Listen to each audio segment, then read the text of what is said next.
buenas noches a todos los participantes. En la presente sesión vamos a culminar el cuarto módulo relacionado a las nuevas formas de organización empresarial y en específico vamos a tocar el tema de los grupos de empresas en el ordenamiento legal peruano.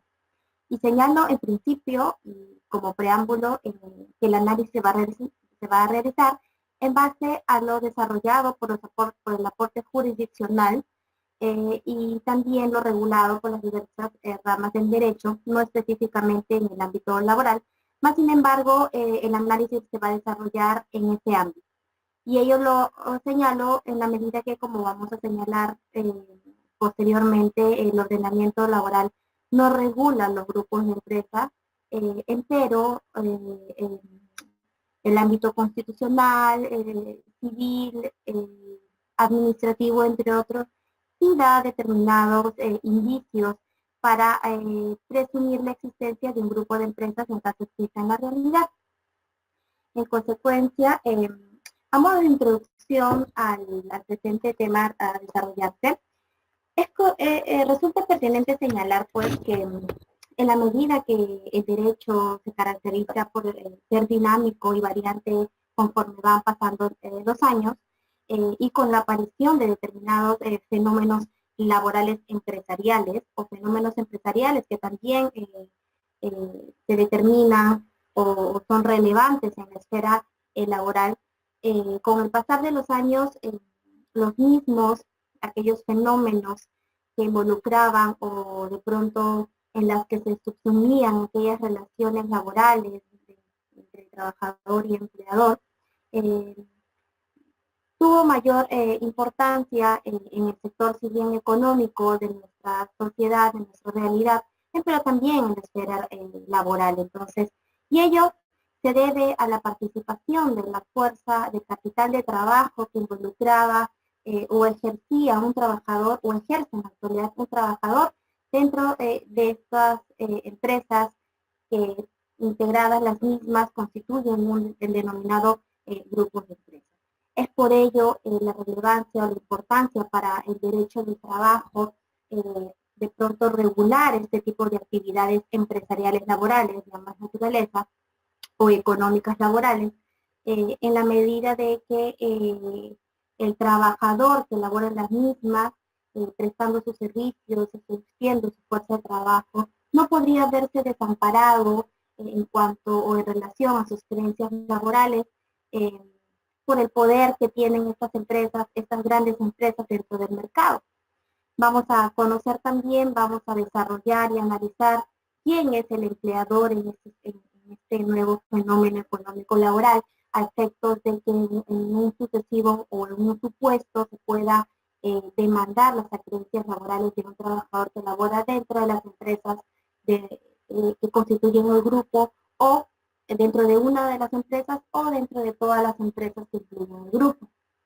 Ello es más o menos el enfoque del análisis a desarrollarse en el presente taller, advirtiendo en principio, afirmando que nuestro ordenamiento laboral peruano no regula tal figura, tal instituto económico jurídico, más sin embargo, como vamos a señalar también y vamos a analizar, existe mucha jurisprudencia al respecto que válidamente ha señalado qué supuestos o cuáles son los indicios que presumirían la existencia de ellos. Vamos a analizar también en qué radica no solamente la importancia en el sector económico y laboral, sino también cuál es la determinación de la existencia de un grupo de empresas, cuál es la finalidad, ¿no? Que siempre va a estar dirigido a la declaración de la responsabilidad solidaria, porque lo que se busca es no solamente en caso exista una controversia laboral dentro de las mismas, no solamente advertir quiénes o si constituyen o no un grupo de empresas, sino la responsabilidad de las mismas para que hagan frente a las acreencias laborales demandadas. Y siempre va a apuntar a ello, ¿no? Es por ello que en la doctrina se usa mucho la denominación responsabilidad solidaria. En el nuevo proyecto que se encuentra en el Congreso del nuevo ordenamiento laboral peruano, en proyectos aún también se regula tal denominación, ¿no? Que es básicamente la finalidad primordial como consecuencia de la declaración de grupo de empresas dentro del desarrollo de un proceso laboral. Así, hecho tal preámbulo, iniciaremos el desarrollo de del presente tema. Resulta pertinente señalar cuál ha sido la evolución histórica y ello en relación a la gran importancia que tiene el tema a tratar el día de hoy.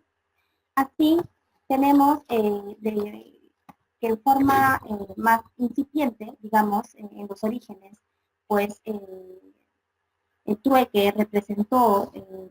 aquel intercambio que se hacía en las épocas poco más primitivas, que se relacionaba con que una persona natural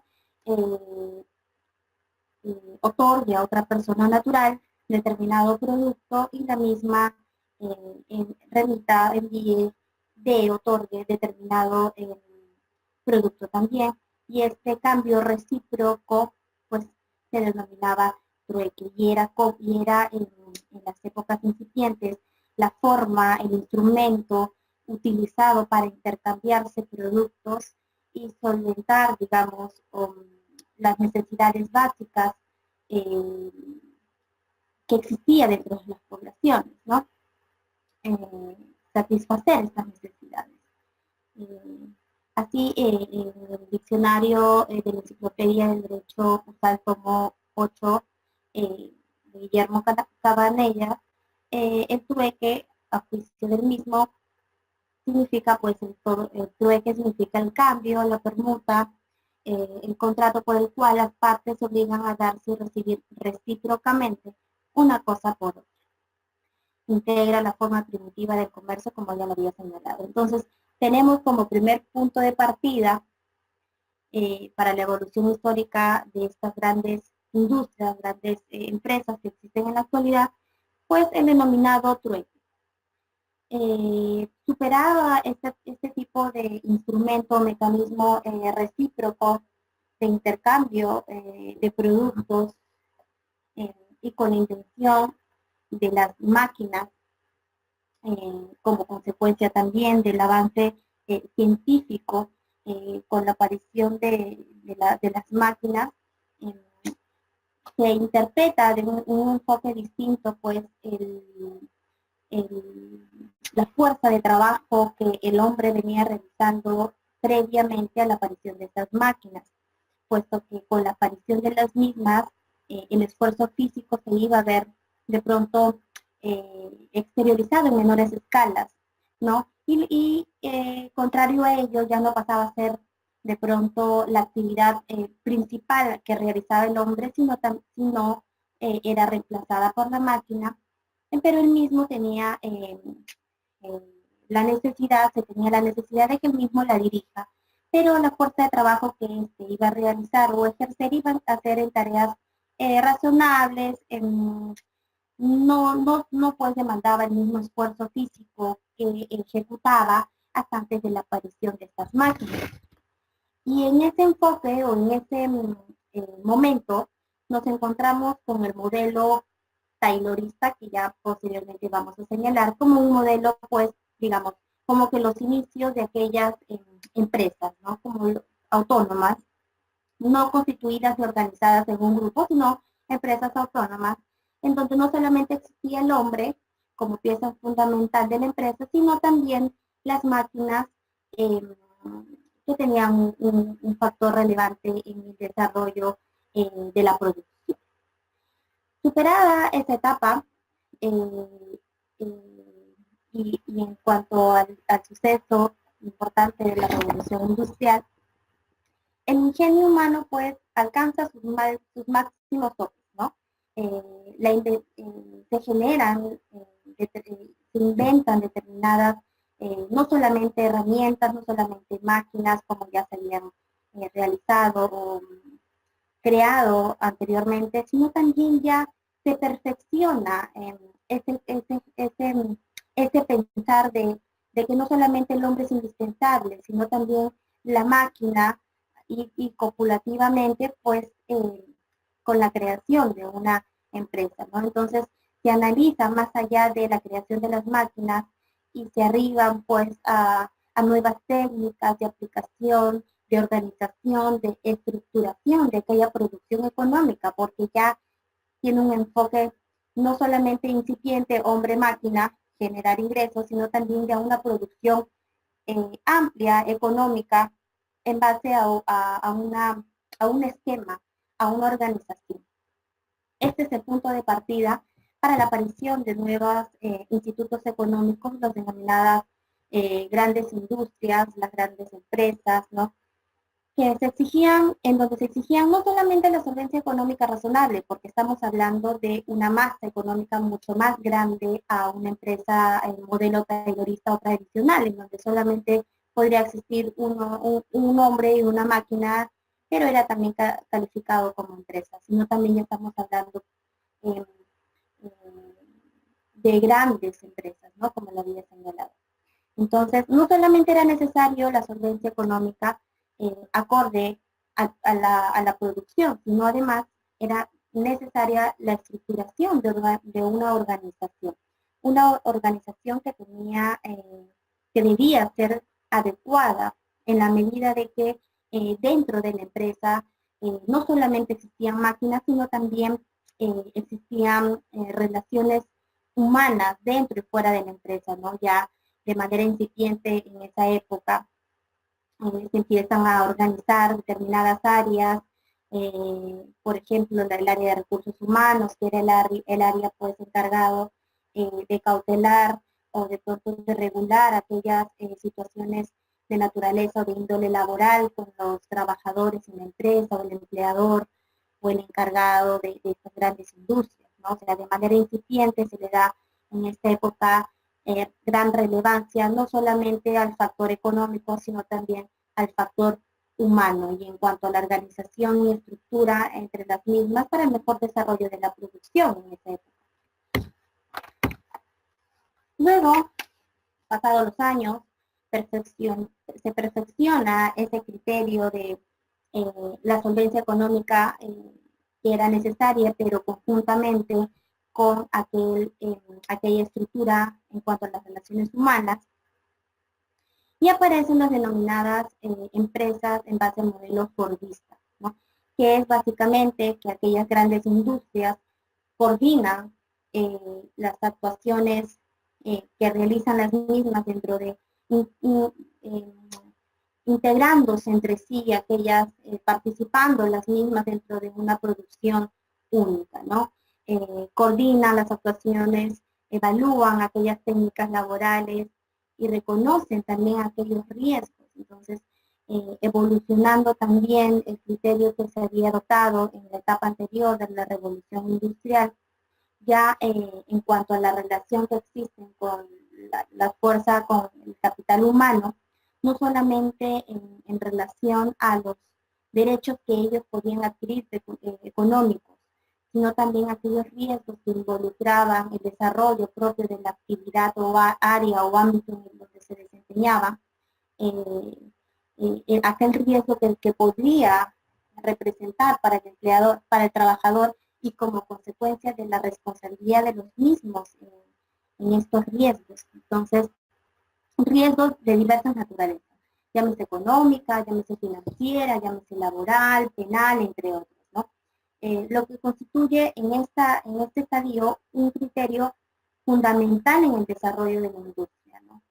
Industria más organizada, industria en base a estructuras, en base a programas, en base a una organización económica humana en cuanto a las relaciones humanas, ¿no? Ella es en ese estadio en donde, o en ese escenario en donde el derecho del trabajo reviste de mayor importancia, puesto que ya habiéndose advertido aquella importancia también que tienen la fuerza de trabajo, el potencial humano dentro de la empresa, pues era de necesidad en ese momento regular esta relación de esta persona humana que tenía la condición de trabajador dentro de estas grandes industrias, ¿no? es ahí y bajo este criterio, bajo este enfoque que nace el modelo Fordista, que como lo vamos a señalar, que a diferencia del modelo taylorista, que era el modelo incipiente, en el modelo Fordista ya existe un criterio de coordinación, de unión, de participación, de integración de masas empresariales para el mejor desarrollo de la producción dentro del mercado. En relación a la realidad contemporánea, continuándose con esta evolución de los fenómenos económicos laborales a nivel, con el paso de los años, pues debemos de aceptar que en nuestra realidad existen determinadas empresas, grandes industrias, denominadas grandes industrias, grandes empresas. No podemos en principio desconocer la existencia de los mismos. Contrario de ello, lo que se busca a través del aporte jurisprudencial es básicamente regular estas relaciones humanas, empresariales, económicas, en la medida de buscar mayores beneficios laborales a favor de los trabajadores que prestan sus servicios en estas grandes industrias, ¿no? No solamente considerar la importancia del capital o la importancia del factor económico que representan a nivel nacional, sino también analizar o realizar un análisis enfocado al extremo del trabajador, de la relación del trabajador, de los derechos que el mismo tendría, considerando que si de por sí un solo empleador, a diferencia del trabajador, que constituye la parte más débil, del trabajador es la parte imponente dentro de la relación laboral, un solo empleador, en la medida que en este caso estamos analizando grandes empresas, grandes industrias, grandes masas económicas, pues un solo empleador se vería mucho más afectado en sus creencias laborales en caso se pretenda desconocer o no perjudicar dentro del proceso, dentro del desarrollo de un proceso laboral. Entonces, en principio debemos de aceptar, debemos iniciar señalando que existen estas grandes empresas dentro, grandes fenómenos económicos de nuestra realidad. Y lo que se busca es no solamente realizar el análisis en el enfoque económico que vayan a representar en nuestra realidad, sino también en el enfoque laboral en cuanto a la relación empleador-trabajador, ¿no? Bien, como ya lo había señalado, existe una diferencia entre los modelos taylorista y el modelo fordista de estos grupos o de estas empresas en la evolución de las mismas con el pasar de los años, entendiéndose que en el modelo taylorista, que es el modelo tradicional incipiente, la organización económica y jurídica de aquellas empresas eran ejercidas independientemente, sin conexiones o vínculos financieros con otros. Es por ello que habíamos señalado con la aparición de la máquina, era la persona que manejaba la máquina y la máquina quienes constituían de manera incipiente una empresa. Con el pasar de los años y con la aparición de estos fenómenos laborales, de estas grandes industrias, pues el modelo varía al modelo denominado modelo fordista, que en esencia era la importancia que tenía la producción a tipo o a nivel industrial y aparecen aquellos fenómenos de cooperación interempresarial, ¿no? De integración, ¿no? De cooperación de un solo grupo que constituye varias empresas, ¿no? A diferencia del modelo tradicional taylorista. En la actualidad, en nuestra realidad contemporánea, pues nos encontramos ante la existencia de estos grandes grupos económicos, grandes grupos de empresas, que sí, realmente constituyen un factor económico muy importante para nuestra realidad. Más sin embargo, seguidamente vamos a analizar en qué radica la importancia en el ámbito laboral también. Bien. Ahora, respecto a la definición de los grupos de empresas. En principio, existe una gran digamos, en la medida que en nuestro ordenamiento legal peruano no existe una definición expresa de los denominados grupos de empresas, y en relación no solamente a su definición, sino también a aquellas implicancias, aquellos límites, aquella responsabilidad que involucra la relación propia de empresas, grandes empresas y trabajadores, ello da pie a que exista mucha, no solamente que exista controversia respecto a la definición que debemos entender y como consecuencia de desprotección, en caso el trabajador, por ejemplo, pretenda demandar a una empresa del grupo económico o grupo de empresas, o a quién, ¿no? Se genera el cuestionamiento de quién es mi empleador en esta gran masa empresarial, ¿no? No solamente ello, sino también se da pie a que se crean, a la creación de varias determinaciones, que gracias al aporte jurisprudencial en el caso peruano se ha tratado de alinear el enfoque de la definición de los grupos de empresas. Por ello, como vamos a señalar posteriormente, existe determinado sector que denomina grupo de empresas, otro sector que denomina grupo empresarial, ¿no? Que en esencia la definición radica o se relaciona con el ámbito de protección de determinado ámbito, de determinada materia, como vamos a ver seguidamente, ¿no? Pero debemos de partir, y lo más relevante en esta lámina es que en principio no existe definición alguna por parte de nuestro ordenamiento legal peruano. Y señalo el ordenamiento legal peruano porque no solamente sucede en el ámbito laboral, sino en otros ámbitos que ya lo vamos a analizar, no existe expresamente un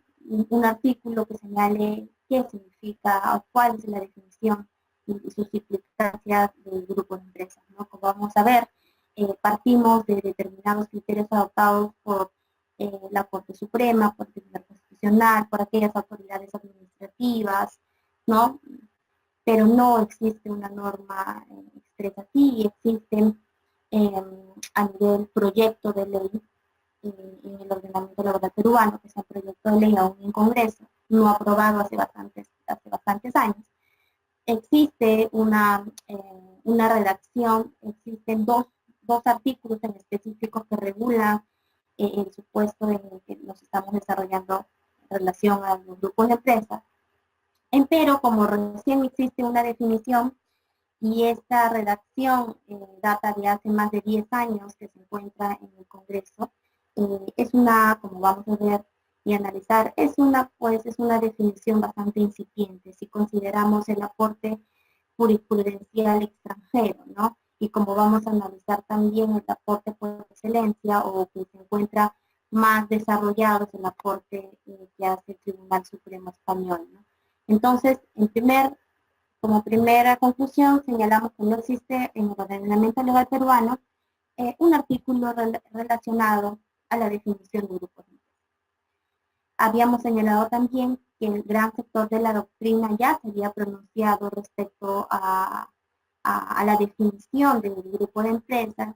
pero siempre en base al aporte jurisprudencial también que se realiza y que se ha realizado con el pasar de los años, porque el dinamismo del derecho hace que se crean determinadas supuestos que si bien no son advertidos por la normativa, más sin embargo, la labor de los operadores de justicia contribuye en este supuesto a fin de que no se deje de administrar justicia por carencia o por vacío normativo. Y ello vamos a verlo de manera más directa en este caso del análisis de los grupos de empresas, en la medida que representan el aporte más importante que se había hecho en este tipo de organizaciones empresariales y el único hasta la fecha, ¿no? En la medida que no se ha aún aprobado el proyecto de ley que se encuentra en el Congreso analizado, ¿no? Así, por el aporte de la doctrina podemos arribar de manera muy general y, a la definición de grupo de empresa. Señalamos así que los grupos de empresas son la unión de dos o más empresas que son jurídicamente autónomas e independientes. Y partimos del primer supuesto, y ello resulta importante porque mucha de la argumentación ya en el desarrollo de un proceso judicial, mucha de parte de la teoría del caso de aquellas empresas que integran un grupo económico, básicamente ese argumento, ¿no? Señalan las mismas que al no existir o al ser jurídicamente autónomas e independientes en el ejercicio de la actividad que realizan dentro del grupo, pues cada uno debería de concluyen que cada uno debería de asumir sus aferencias laborales, ¿no? Pero esta premisa se debe interpretar de manera sistemática con todos los demás elementos o indicios que por el aporte jurisprudencial se ha determinado. Así seguidamente señalamos que si bien existen o el grupo de empresas es una unión de dos o más empresas que son jurídicamente autónomas e independientes, empero las mismas se encuentran sometidas a una dirección unificada, ¿no? Y de ahí la primera característica de un grupo de empresas, ¿no? La dirección unificada, ¿no? Que todas se encuentran sometidas a una sola dirección, la misma que va a ser determinada directriz, lineamientos y otras herramientas a efectos de que de manera populativa realicen o ejecuten la prestación de sus servicios en el mercado, por ejemplo, ¿no? Además, seguidamente señalamos que esta dirección si bien se encuentra sometida a una dirección unificada, que van a adoptar pues aquellas decisiones en común frente a las exigencias y necesidades del mercado, ¿no? Hay decisiones en común. Siempre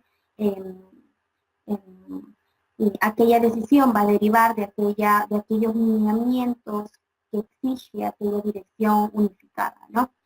Y las mismas que también van